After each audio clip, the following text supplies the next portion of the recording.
사사기 6장 11절부터 24절까지 그리고 36절에서 40절까지를 교독하겠습니다. 저희 교회는 쉬운 성경 번역본을 사용하고 있습니다. 사사기 6장 11절부터 제가 먼저 읽겠습니다. 여호와의 천사가 오르바의 상수리나무 아래에 와서 앉았습니다. 그 나무는 아비에셀 자손인 요아스의 것이었습니다. 요아스는 기드온의 아버지였습니다. 기드온은 미디안 사람들에게 들키지 않으려고 포도주 틀에서 밀을 타작하고 있었습니다. 여호와의 천사가 기드온에게 나타나 말했습니다. 힘센 용사여, 여호와께서 너와 함께 계신다. 그러자 기드온이 말했습니다. 무슨 말씀입니까? 여호와께서 우리와 함께 계시다면 왜 이토록 많은 괴로움을 겪어야 합니까? 우리 조상들은 우리에게 여호와께서는 많은 기적을 일으키셨다고 이야기해 주었습니다. 또 여호와께서 우리 조상들을 이집트에서 이끌어내셨다고도 말해 주었습니다. 그렇지만 여호와께서는 지금 우리를 버리셨습니다. 여호와께서는 우리를 미디안 사람들에게 정복당하게 하셨습니다. 여호와께서 기드온을 향해 말씀하셨습니다. 너에게는 이스라엘 백성을 구할 능력이 있으니 가서 너의 백성을 미디안 사람에게서 구하여라. 내가 너를 보낸다. 그러자 기드온이 대답하였습니다. 하지만 주여, 제가 어떻게 이스라엘을 구할 수 있겠습니까? 제 집안은 므낫세 지파 중에서도 가장 약합니다. 그리고 저는 제 집안에서도 가장 보잘것없는 사람입니다. 여호와께서 기드온에게 대답하셨습니다. 내가 너와 함께 할 것이다. 너는 마치 단 한 사람하고만 싸우는 것처럼 미디안의 군대와 싸워 쉽게 물리칠 것이다. 그러자 기드온이 여호와께 말했습니다. 만일 제가 주님께 은혜를 입었다면 저에게 증거를 주십시오. 저와 이야기하고 있는 분이 정말 주님이시라는 것을 보여주십시오. 여기에서 기다려 주십시오. 제가 다시 돌아올 때까지 가지 마십시오. 제가 예물을 가져와서 주 앞에 바치겠습니다. 그러자 여호와께서 내가 돌아올 때까지 기다리겠다라고 대답하셨습니다. 기드온은 들어가서 어린 염소를 요리했습니다. 기드온은 또 한 에바쯤 되는 가루로 누룩을 넣지 않고 만든 빵인 무교병을 만들고 고기와 함께 바구니에 담았습니다. 그리고 국도 그릇에 담았습니다. 기드온은 그것들을 상수리나무 아래로 가지고 가서 여호와의 천사에게 드렸습니다. 하나님의 천사가 기드온에게 말했습니다. 그 고기와 누룩을 넣지 않고 만든 빵인 무교병을 저기 바위 위에 올려놓아라. 그리고 국을 그 위에 부어라. 기드온은 천사가 시키는 대로 했습니다.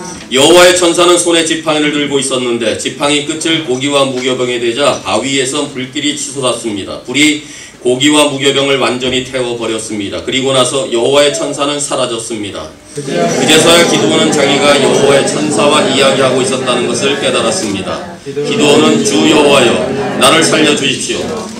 내가 여호와의 천사를 직접 보았습니다 라고 소리쳤습니다. 여호와께서는 기드온에게 안심하여라, 두려워하지 마라, 너는 죽지 않을 것이다 하고 말씀하셨습니다. 그래서 기드온은 그곳에 여호와께 예배드릴 제단을 쌓고 그 제단을 여호와 샬롬이라고 불렀습니다. 그 제단은 아직도 아비에셀 사람들이 살고 있는 오브라에 있습니다. 36절입니다. 그때 기드온이 하나님께 말했습니다. 주께서는 제가 이스라엘을 구원하는 것을 도와주겠다고 말씀하셨습니다. 보십시오. 제가 타작마당에 양털 한 뭉치를 놓겠습니다. 양털에만 이슬이 맺히고 다른 땅은 모두 마르게 해주십시오. 그러면 주께서 저를 쓰셔서 이스라엘을 구원하시겠다고 말씀하신 것을 믿겠습니다. 기드온이 말한 대로 되었습니다. 기드온이 이튿날 아침 일찍 일어나 양털을 짰더니 물이 한 그릇 가득히 나왔습니다. 다시 하나님께 말했습니다. 저에게 화내지 말아 주십시오. 한 번만 더 말씀드리겠습니다. 한 번만 더 시험해보게 해주십시오. 이번에는 양털을 마르게 하시고 그 주변의 땅은 이슬로 젖게 해주십시오. 같이 읽습니다. 그날 밤 하나님께서는 기드온이 말한 대로 하셨습니다. 양털은 말라 있었으나 그 주변의 땅은 이슬로 젖어 있었습니다. 남다른 용기와 재능과 지혜로 보통 사람들이 해내지 못한 일을 해내는 사람들을 우리는 영웅이라고 말합니다. 일반적으로 영웅이라면 우리는 왜구를 물리친 이순신 장군이나 이토 히로부미를 저격한 안중근 의사를 그런 사람들의 이미지를 떠오르게 합니다. 당당하고 자신감 있게 행동하며 용기와 투지로 가득 차 있어서 어떤 위협에도 굴하지 아니하고 죽을 지경이라고 다시 일어나 싸우는 그런 사람이 바로 일반적으로 말하는 영웅의 이미지입니다. 그러나 성경에 나오는 영웅들 중에서는 처음부터 이순신 장군이나 안중근 의사와도 같은 그런 모습을 갖춘 사람은 단 한 사람도 없습니다. 아브라함을 보십시오. 이스라엘의 가장 존경받는 믿음의 아버지였습니다. 그러나 믿음의 조상이라지만 그의 처음은 정말 비겁하고 쬐쬐한 남자의 모습 아니었습니까? 약속의 땅에 기근이 들었을 때 애굽으로 피신했던 그 과정 가운데 자기의 아내가 너무나 아름다워서 그 왕에게 자기의 아내를 아내라고 말하지 말고 내 누이라고 말하라 이렇게 요청했던 사람은 믿음의 영웅과는 사실 거리가 먼 사람이었습니다. 모세도 마찬가지입니다. 물론 한때는 의기충천해서 애굽의 한 사람을 죽였지만 이 일로 인하여서 그는 미디안의 광야에 40년의 광야 기간을 보내고 있었는데 어느 날 하나님의 부르심을 받게 되자 여러 가지 변명을 대면서 주저주저하며 망설이는 그의 모습은 열등의식으로 가득 찬 사람의 한 모습이었습니다. 이처럼 성경에 등장하는 영웅들은 한결같이 우리가 생각하는 그런 영웅의 이미지를 가진 사람이 아니었습니다. 오늘 본문에 등장하는 기드온 역시 마찬가지였습니다. 우리는 주일학교 때부터 이 기드온의 무용담에 대한 이야기를 많이 들어왔습니다. 불과 300명의 군사를 가지고 수만 명의 적을 물리친 위대한 용사로 알고 있습니다. 정말 기드온은 처음부터 용기가 대단한 사람이었을까요? 원래 기드온은 믿음이 탁월하고 매사에 적극적이며 담대한 용사였을까요? 성경은 말하기를 아니요 라고 대답합니다. 본문의 기드온은 아주 나약한 모습으로 등장합니다. 그는 스케일이 아주 작았습니다. 아주 소심했습니다. 리더십이라고 찾아볼 수 없을 만큼의 연약한 그런 부족한 모습입니다. 절대로 그 사람을 영웅이라고 말할 수 없을 만큼의 모습이 그의 첫 번째 등장입니다. 그럼에도 그를 큰 용사로 부르시고 이스라엘의 사사로 세우시고 이스라엘을 구원한 그야말로 큰 영웅으로 떠오르게 되는 것입니다. 이런 일이 가능할까요? 예, 가능합니다. 하나님께로부터는 가능합니다. 그렇다면 우리의 인생도 지금 반전이 필요한 시기입니다. 우리가 그 동일한 하나님을 만나기만 하면, 오늘도 기드온을 찾아오셨던 샬롬의 하나님을 만나기만 하면, 이날도 여호와의 은혜를 덧입는다면 우리의 인생은 꼭 반전하게 될 것입니다. 기드온의 인생을 반전시키시는 하나님, 아니 오늘도 우리의 인생을 반전시키시는 그 하나님은 어떤 하나님이실까요?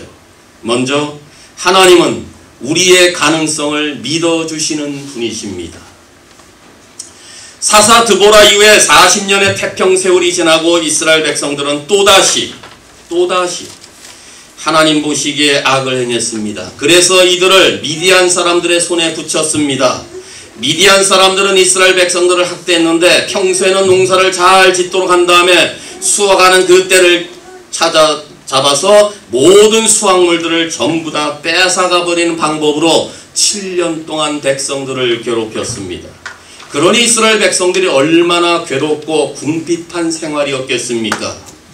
바로 이럴 때 등장한 기드온의 모습은 11절 하반절에서 이렇게 말합니다. 기드온은 미디안 사람들에게 들키지 않으려고 포도주 틀에서 밀을 타작하고 있었다. 보통 밀은 사방이 다 트여져 있는 곳에서 잘 부는 들판에서 키를 쳐야 겨가 날아가는 것입니다. 이게 일반적인 농사 방법입니다. 그런데 기드온은 지금 미디안이 무서워서 들판에서 키를 채지 아니하고 숨어서 포도주즙을 따는 그 포도주출에서 지금 몰래 일을 하고 있었다 그 말입니다. 미디안 사람들에게 들킬까봐 노심초사하는 이 모습, 만약에 붙잡히면 어떻게 하지 하며 근심하며 행하는 이의 모습 속에서 과연 용서의 풍채를 느낄 수가 있겠습니까? 이것이 바로 성경에 처음 등장하는 비겁한 기드온의 모습입니다. 그런 기드온에게 천사가 나타났습니다. 천사라는 단어 앞에 히브리어에는 정관사가 붙어있기 때문에 여기서 말하는 하나님의 천사는 육신을 입고 이 땅에 오시기 이전에 그 현현하셨던 사람의 모습인 성자 하나님, 즉 예수 그리스도라고 성경학자들은 풀이하고 있습니다. 이날도 마음을 졸이면서 포도주출에서 몇 줌의 곡식을 빻고 있는 그 현장에 나약하기 그지없는 이 기드온에게 여호와의 사자 성자 하나님이 나타나셔서 말씀합니다. 12절에 힘센 용사여 여호와께서 너와 함께 하신다. 기드온에게 힘센 용사라고 부르는 것이었습니다.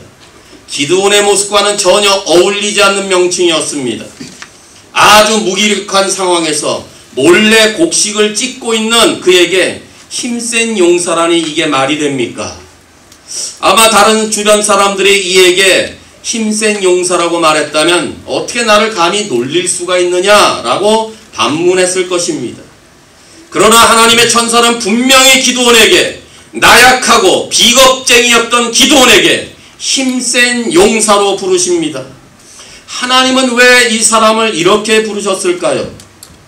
이 말은 내가 앞으로 너를 힘센 용사로 세워주실 것이다 라는 뜻입니다. 다시 말하면 하나님께서 나약한 기드온을 향하여 이렇게 부르신 것은 기드온 안에 있는 가능성을 이미 보셨기 때문에 그렇습니다. 그렇다면 하나님께서 부르시면은 겁쟁이도 힘센 용사로 세워질 수가 있는 것이며, 하나님께서 사용하시면 비겁자도 나약한 자도 영웅이 될 수 있다는 것을 말하는 본문입니다. 사람들은 현재의 모습만 보고서 우리를 무시합니다. 너 같은 것이 뭘 할 수 있겠냐고, 나약한 내가 할 수 있는 일이 뭐가 있겠냐고 거들떠보지도 않고 우리를 낙심시킵니다. 그러나 하나님은 우리의 겉으로 드러난 모습을 보시는 분이 아니라 우리 안의 중심을 보시되 우리 안의 가능성을 보시며 우리의 앞날을 내다보시는 분이 우리가 믿는 하나님이심을 믿을 수 있기를 바랍니다. 그래서 기드온을 향하여 나약한 기드온, 몰래 숨어서 미디안의 눈을 피해서 밀을 빻고 있는 그에게 힘센 용사라고 부르신 것처럼 그 동일한 하나님은 오늘도 우리들에게 힘센 용사라 부르십니다. 왜냐하면 우리 안에 있는 가능성을 지금도 보고 계시기 때문에 그렇습니다. 우리의 가능성만 보시고 계시는 뿐만 아니라 우리의 가능성을 통하여 주의 일을 성취하시고자 하신 것까지도 보고 계신단 말씀입니다. 힘센 용사여, 오늘 이 아침에 이 하나님의 음성을 듣고 계십니까? 아니, 우리는 이미 주 안에서 강한 용사이심을 확신할 줄 알기를 바랍니다. 베드로도 그랬지 않습니까? 그가 베드로란 이름을 갖기 이전에 이름은 시몬이었는데 어느 날 예수님께서 시몬을 찾아왔습니다. 너는 앞으로 게바라 혹은 베드로라 하리니, 게바는 아람어이고 베드로는 헬라어이지만 두 단어가 전부 다 반석이란 뜻을 갖고 있습니다. 우리가 알다시피 반석이라 할 만큼 베드로가 정말 반석 같은 사람이었습니까? 아니었지 않습니까? 그가 얼마나 약점이 많은 사람입니까? 툭하면 급한 성격 때문에 다른 제자들을 제쳐놓고 나서기를 좋아했던 사람입니다. 6월절 마지막 만찬 앞에서도 예수님, 제가 예수님이 죽는 곳까지도 제가 어김없이 쫓아가겠습니다 라고 큰 소리쳤던 그가 막상 예수님이 체포되고 예수님이 십자가에 돌아가시게 되는 그 어간에 3번씩이나 부인했던 자 아닙니까? 골고다 산상에 예수님은 못을 박히시며 온 세상의 인류의 죄악을 위해 죽어가는 그 순간에 베드로는 도망갔던 자 아닙니까? 이 모든 사건은 예수님과 더불어 3년 반 동안 제자 훈련을 받으면서 저지른 실수였습니다. 그러나 예수님은 베드로가 반석이 될 것을 아셨습니다. 그 안에 있는 가능성을 이미 보고 계셨습니다. 그리고 그를 부인했지만 예수님은 끝까지 그를 믿어주셨습니다. 그 결과 마침내 초대교회 위대한 지도자로 떠오를과 동시에 반석과 같은 예수님의 수제자가 되어 그의 인격과 삶과 신앙에 변화된 것을 우리는 성경을 통해서 알고 있습니다. 처음 사도행전의 놀라운 성령의 역사는 베드로에 의해서 주도된과 동시에 공식적으로 이방인의 첫사람이 고넬료 가정에 복음을 전한 공식적인 첫 번째 사람이 베드로가 되었다는 사실을 우리는 다 알고 있습니다. 실수 많았고 성격이 급했고 예수님마저 배신했던 그였지만 이미 예수님은 그 안에 있었던 가능성을 보시고 그의 나라와 의를 제자인 베드로에게 맡기셨던 것입니다. 겁장이 기드온을 용사로 보신 그 하나님, 연약한 시몬에게 베드로 반석을 보신 그 하나님은 나약하고 무기력하여 오늘도 혹시 주저앉아 있는 우리에게 다가오셔서 우리를 강한 용사로 부르십니다. 따라서 우리의 나약함 때문에, 우리의 연약함 때문에 실망하는 것이 아니라 내가 나약함을 알기에, 내가 너무 힘이 부족함을 알기에 강하신 하나님 앞에 나오면은 우리의 인생은 반전될 수가 있습니다. 아니, 우리의 인생이 반전될 뿐만 아니라 우리 모두도 하나님 나라를 위해 크게 쓰임받을 수 있습니다. 그런데 하나님은 기드온을 힘센 용사로 말씀하신 후에 기드온이 아니 제가 누굽니까? 제가 겁장이 아닙니까?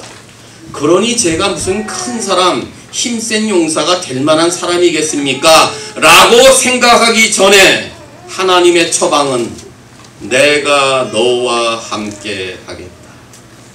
찬송 부른 대로 임마누엘 되시는 하나님이 이미 그의 생각 속에 내가 너와 함께 하겠다 라고 전지하신 하나님이 함께 해주실 것을 약속하고 있습니다. 나약한 기드온에게 그 힘을 발휘할 수 없는 연약한 가운데 하나님이 함께 하신다면, 전지전능하신 하나님이 그와 함께 하신다면, 그도 힘이 없었지만 우리에게도 힘이 없고 연약할지라도 그 동일하신 하나님이 우리와 함께 하신다면 우리 모두가 강해지지 않겠습니까? 그러므로 나약함이 우리에게는 문제가 되지 않습니다. 나약한 걸 알기 때문에 강하신 주님 앞에 나오시면 우리 모두가 남은 세월 하나님 나라에 크게 쓰임받는 용사가 될 줄로 믿습니다.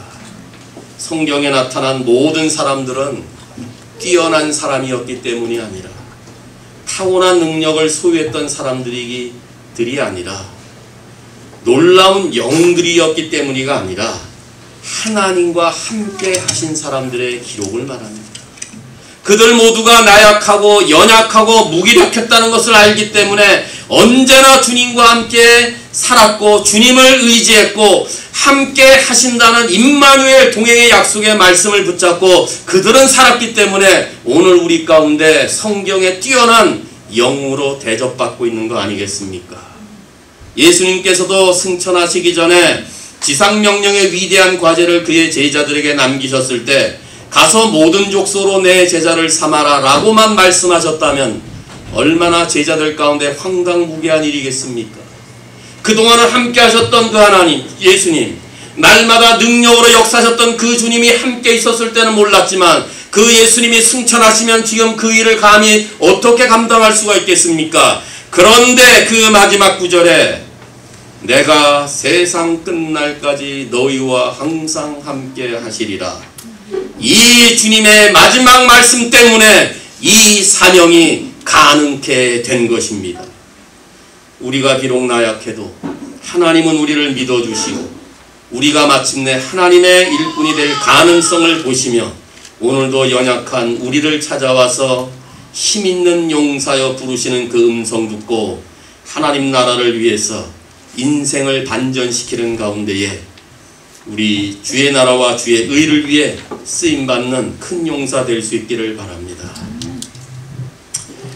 우리의 인생을 반전시키는 하나님은 또 어떤 하나님이십니까? 하나님은 우리의 불평을 받아주시는 분이십니다. 우리의 불평을 받아주십니다. 힘센 용사라고 부르시는 주님의 음성에 기드온은 13절에서 이렇게 반문합니다. 무슨 말씀입니까? 여호와께서 우리와 함께 하시다면 왜 이토록 많은 괴로움을 겪어야 합니까? 우리 조상들은 여호와께서 많은 이적을 베푸셨고 이집트에서 우리 조상들을 이끌어내셨다고 나도 그렇게 들어왔습니다. 그렇다면 그 하나님이 왜 우리를 버리셨습니까?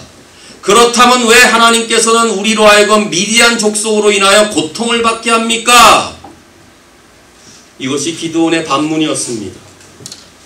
이 말은, 기드온의 답변은 지금 이스라엘 백성들이 받고 있는 고통의 책임이 하나님께 있다고 말하는 불평 섞인 반문이었습니다. 하나님이 이스라엘을 버렸다는 것입니다. 그렇기 때문에 지금 우리가 이렇게 되었다는 것입니다. 물론 이 고통과 채찍은, 징계의 손길은 틀림없이 하나님께로부터 온 것입니다. 그런데 정말 그렇습니까? 형편이 어렵다고 해서, 고통스럽다고 해서, 삶이 환난 가운데 있다고 해서 하나님께서 자기 백성들을 버리신 것입니까?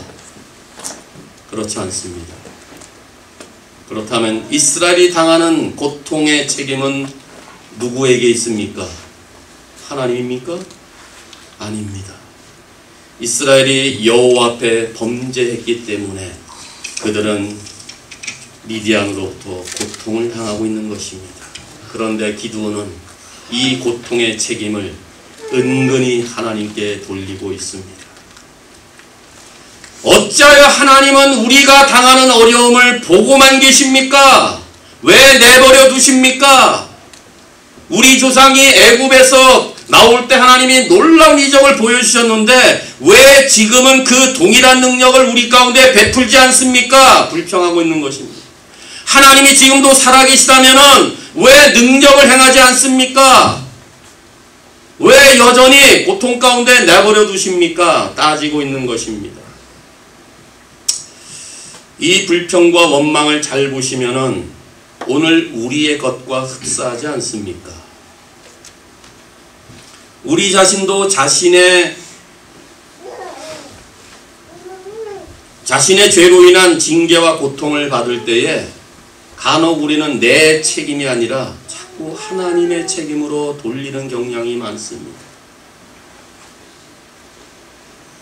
이럴 때마다, 곤경에 빠질 때마다, 어려움을 당할 때마다, 환난을 지날 때마다 제일 먼저 돌아봐야 될 곳은 나 자신입니다.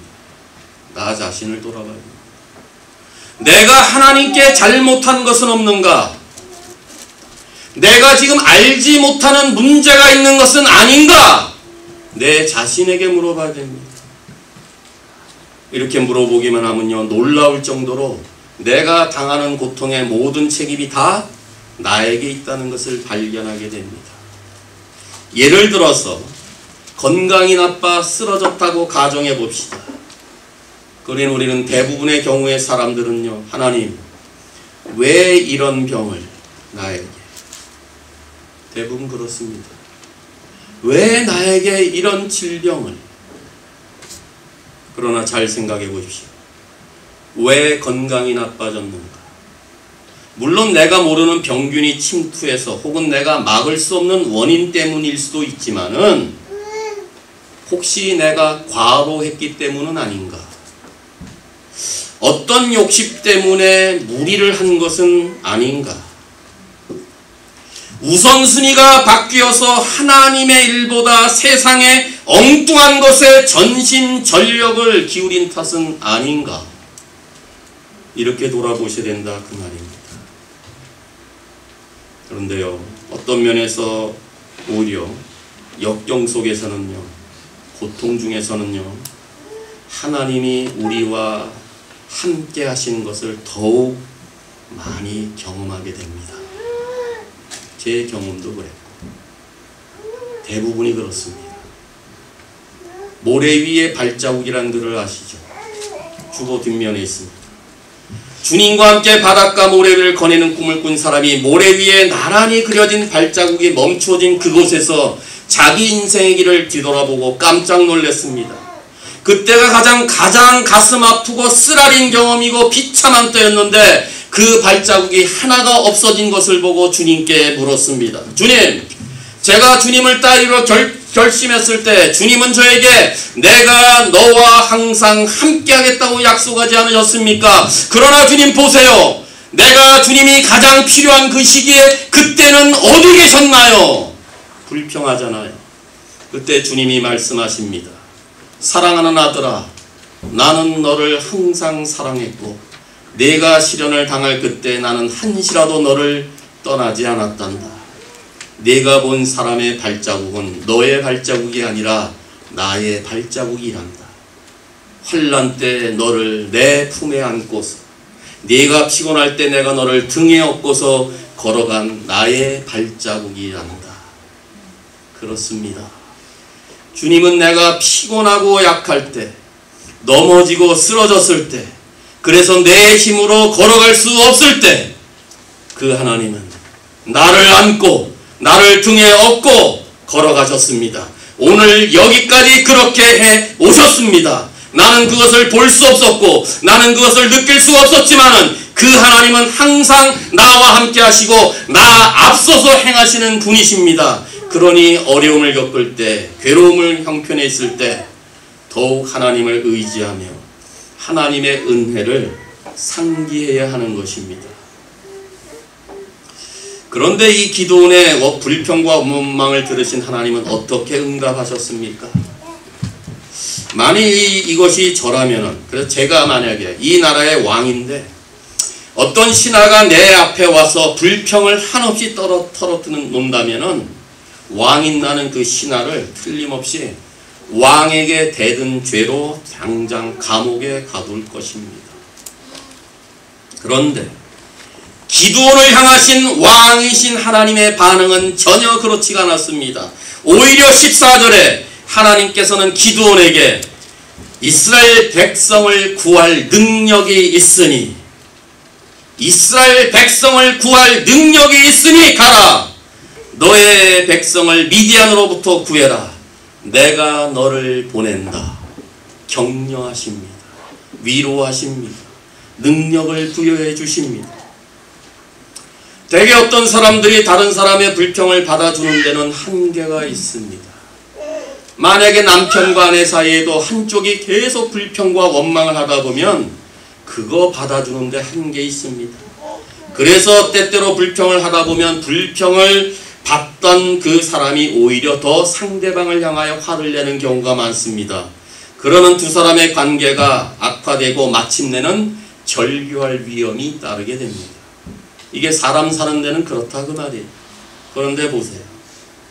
우리에게는 어떤 불평이라도 능히 받아주시는 하나님이 계십니다.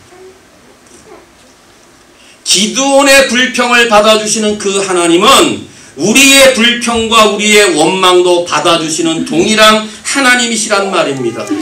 우리의 모든 불평을 다 받아주시는 그분이 내가 믿고 내가 따르고 내가 섬기는 하나님이라면 이것만큼 우리 인생의 가장 큰 복이 어디에 있겠습니까? 내 절망스러운 상황도 받아주시고 내가 절망 때문에 하나님 왜 나에게 이런 일을 주셨습니까? 불평하는 것도 받아주시며 그것도 말 없이 받아주시되 오히려 격려하고 너의 능력을 내가 인정한다는 음성을 듣게 될 때 얼마나 큰 힘이 나겠습니까? 그러니 여러분 하나님 앞에 나오시는 것을 주저앉기를 바랍니다.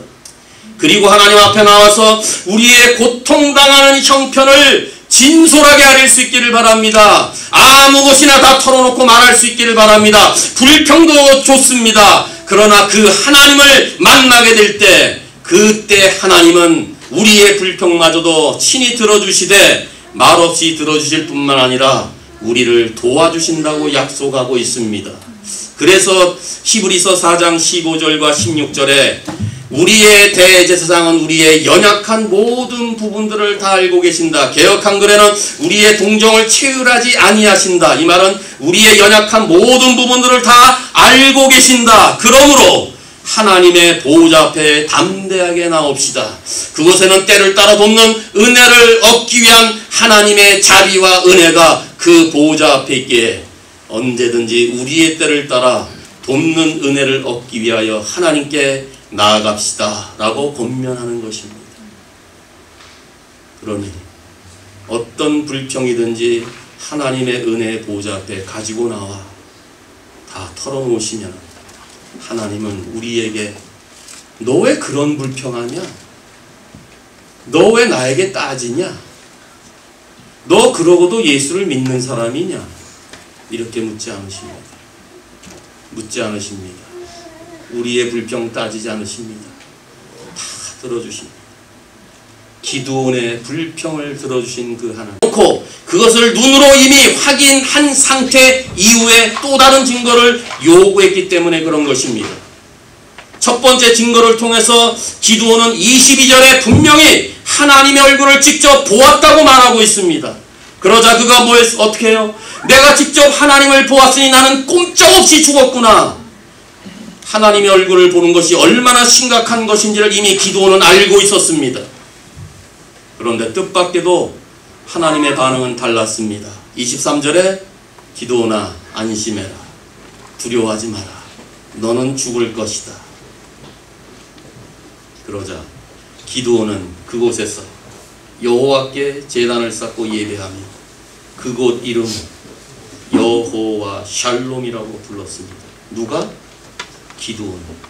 하나님이 자신을 여호와 샬롬이라고 말한 것이 아닙니다. 하나님의 얼굴을 봄으로 이스라엘 백성들은 주의 얼굴을 보면 죽는 것을 알았기 때문에 나는 죽었구나라고 했던 그 공포와 두려움 가운데 하나님이 안심하라, 두려워하지 마라, 너는 죽지 않을 것이다 라는 음성을 듣게 되자 그는 여호와 샬롬, 평강의 하나님, 그 이름을 부르며 그곳에서 예배를 드렸다는 것은 그는 이미 하나님을 봤던 것입니다. 하나님의 진리를 이미 갖고 있었던 것입니다. 이미 눈으로 하나님이라는 사실을 목도했던 것입니다. 이미 하나님을 확인했던 것입니다. 그런데 36절에서 두 번째 시험에 또 다른 하나님의 확증을 보여달라는 것은 올바른 시험이 아니고 믿음의 부족이고 불신앙입니다. 36절에도 이렇게 말하잖아요. 그때 기드온이 하나님께 말했습니다. 주께서는 제가 이스라엘을 구원하는 것을 도와주겠다고 말씀하셨습니다.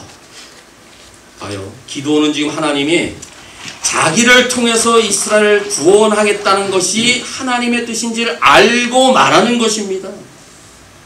나를 통해서 이스라엘 구원하시겠다는 하나님의 말씀을 이미 알고 두 번째 표징을 또 구하는 것. 그러면서 양털 시험을 또 통해서 확증해 달라는 것은 엄밀히 말하면 불신앙입니다. 그럼에도 하나님은 그 시험마저 용납해 주셨습니다. 하나님이 응답하셨다고 해서 기드온의 행동이 옳았다는 것을 말하는 거 아닙니다. 자비로우신 하나님께서 믿음 없는 기드온을 긍휼히 여기시고 불쌍히 여겨주셔서 응답했을 뿐이지 기드온의 양털 시험이 결코 정당하다고 말하는 것이 아닙니다. 사실 기드온의 양털 사건은 하나님의 뜻을 찾는 좋은 방법이기보다는 기드온의 믿음이 부족함을 여실히 드러내는 사건입니다. 그렇습니다. 자기 눈으로 봐야만 믿겠다는 것, 그것은 불신앙입니다. 예수님께서도 분명히 말씀하셨습니다. 마태복음 16장 4절에 악하고 음란한 세대가 증거를 요구한다. 불신앙의 세대가 표적을 요구한다 그 말입니다. 그렇지 않습니까? 지금도 표적이 없어서 예수님을 안 믿습니까? 많은 사람들이 이 증거가 부족해서 예수님을 안 믿는 줄 아십니까? 아닙니다. 표적이 부족해서 믿지 않는 것이 아닙니다. 불신앙 때문에 믿지 않는 것입니다. 예수님이 나사로의 죽음 앞에서도 믿으면 영광을 보리라고 말씀하셨지, 나사로의 누이가 주님 저에게 영광을 보여주십시오. 그러면 제가 주님이 부활할 것을 믿습니다. 이렇게 말하지 않았어요. 순서를 잘 보세요. 믿으면 영광을 보리라. 우리는 어떻게 말합니까? 하나님 어려움을 겪습니다. 주의 영광을 보여주십시오. 그럼 제가 확실하게 믿겠습니다. 이것이 우리의 모습 아니겠어요? 성경은 그렇지 않습니다. 믿으면 영광을 보리랍니다. 그럼에도 불구하고 기드온의 이 처음 사건은 하나님이 다 용납하신 것입니다. 때때로 우리의 어리석은 요구조차도 하나님은 허용하십니다. 하나님은 우리의 시험을 허용하실 정도로 우리를 사랑하기 때문에 그렇습니다. 우리를 긍휼히 여기시기 때문에 그렇습니다. 하지만 그 하나님이 우리에게 시험거리가 되도록 이미 갖고 있는 하나님의 뜻을 가지고 또다시 하나님을 시험하지 않기를 바랍니다. 이미 주신 하나님의 뜻이 있다면 믿음을 가지고 순종하며 달려갈 수 있기를 바랍니다. 혹시나 이 말씀 듣고 그렇다면 차라리 하나님을 포기해야지. 이렇게 하지 마시고 하나님을 포기하느니 차라리 하나님을 시험하십시오. 기드온처럼. 그럴 때라도 하나님은 마침내 우리들을 불쌍히 여겨주셔서 우리로 하여금 그 하나님을 신뢰하게 만드실 것이고 우리로 하여금 안심시키게 하심으로 함께 하시는 그 하나님으로 큰 용서가 되게 할 줄로 믿습니다. 사랑하는 성도 여러분, 이스라엘 백성들은 주님 앞에 범죄하여 믿음의 바닥을 치고 있었습니다. 그럴 때마다도 하나님은 약점을 가진 자들과 나약하고 무기력한 자들을 부르셔서 절망과 실패의 역사를 극적으로 반전시키는 데 사용하셨습니다. 그렇다면 우리의 문제는 우리의 삶에 갑작스럽게 닥쳐온 고통과 환난이 아닙니다. 연약해서 실패하는 것도 우리가 문제가 되지 않습니다. 무기력하여 아무 일도 하지 않는 것 전혀 문제되지 않습니다. 실패와 굴곡은 우리 인생을 절대로 막지 못합니다. 그 이유는 하나님은 우리 인생의 실패와 굴곡보다 우리의 부족과 연약보다 더 큰 은혜를 베푸시는 분이시고 더 큰 능력으로 우리와 함께 하시는 분이시기 때문에 그렇습니다. 우리가 반전시키는 하나님을 만나기만 한다면, 우리가 샬롬의 하나님을 만나기를 한다면 우리의 나약함과 우리의 무력함에도 불구하고 그래서 우리가 하나님을 향해 우리의 삶을 전적으로 헌신하기만 한다면 우리는 다시 이 어두운 세상을 비추는 강한 용사가 될 수 있습니다. 따라서 남은 믿음의 경주, 인생을 반전시키는 하나님을 경험하며 그 하나님의 능력을 절대적으로 의지하며 함께 하시는 하나님께 우리의 삶을 송두리째 드리며 달려가는 믿음의 영웅들이 되시기를 주님의 이름으로 축원합니다.